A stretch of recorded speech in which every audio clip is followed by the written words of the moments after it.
Today we're diving into the atmosphere of a traditional Russian village and making kurnik, a pie with history. It's often called the king of pies, served at royal feasts and especially on wedding days. Each household had its own recipe, and the pie was seen not just as food, but as a symbol of abundance. We're going to make a modern quick version while still honoring the tradition. Let's get started. We'll be using puff pastry, the easiest and fastest way to make kurnik. Here I have 600 grams of puff pastry. You'll also need 350 grams of chicken fillet, 3 potatoes, 1 onion, 1 egg for brushing the top, 50 milliliters of water, and of course, salt and pepper to taste. Let's begin the cooking process. First, we'll dice the chicken. It's best to cut it into small cubes. I'm using boneless chicken thigh meat. It makes the pie juicier. Slice it finely like this, see? We'll chop up all the meat this way.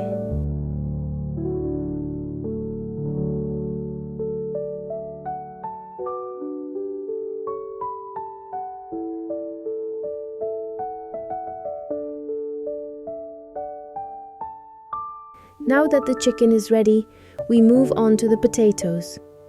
We'll also cut them into small cubes. I'll show you how I do it, nice and tiny, so the filling bakes well. Like this. Go ahead and chop up all the potatoes.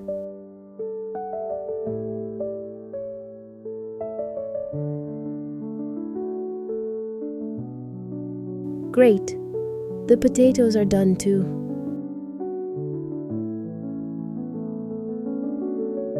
Next, we chop the onion finely. Grab your onion and dice it into little cubes as well.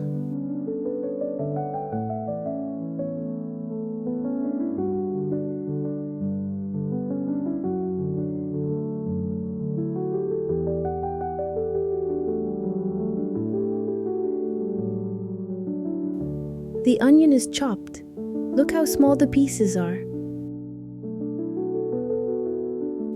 Now we add it to the rest of the filling. All our ingredients are chopped and ready. Time to season. Add salt to taste. The filling should be slightly salty.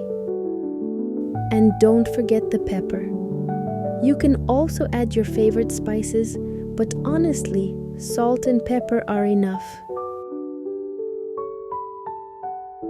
Now mix everything well.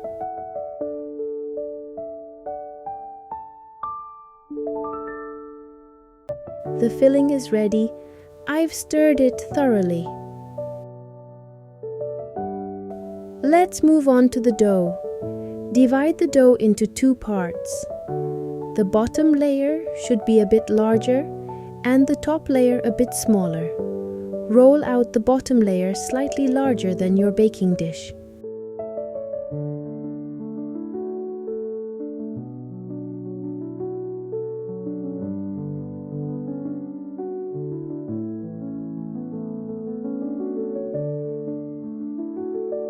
I've rolled out the dough and lined the baking dish, which I greased lightly with vegetable oil.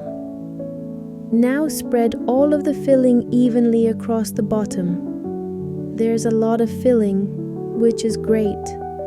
I could have rolled the dough a little thinner so it'd hang over the edges more, making it easier to pinch closed later.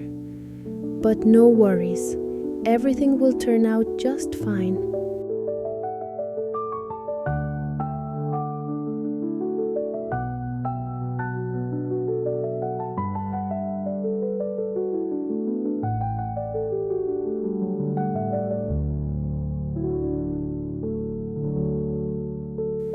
I've spread out the filling, so now we roll out the second layer of dough to cover the top.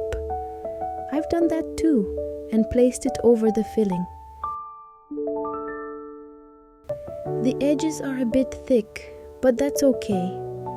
Just make sure to seal them well. even out the edges to make it look nice and neat.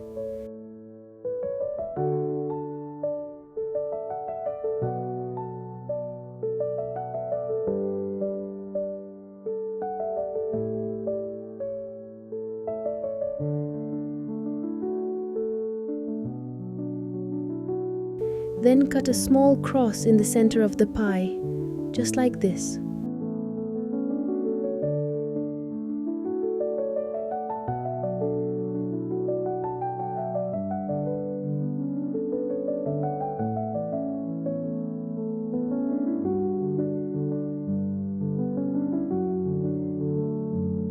Now pour a little bit of water into the middle. Don't add too much, otherwise the water will boil and spill out during baking.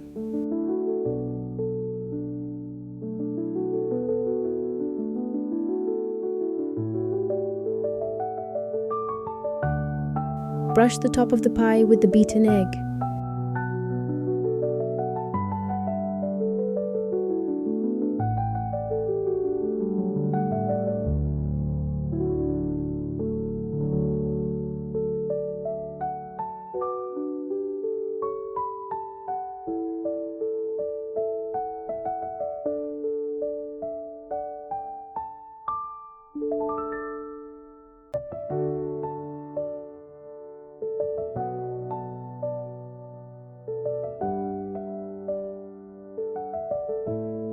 And now our kurnik is ready to go into the oven.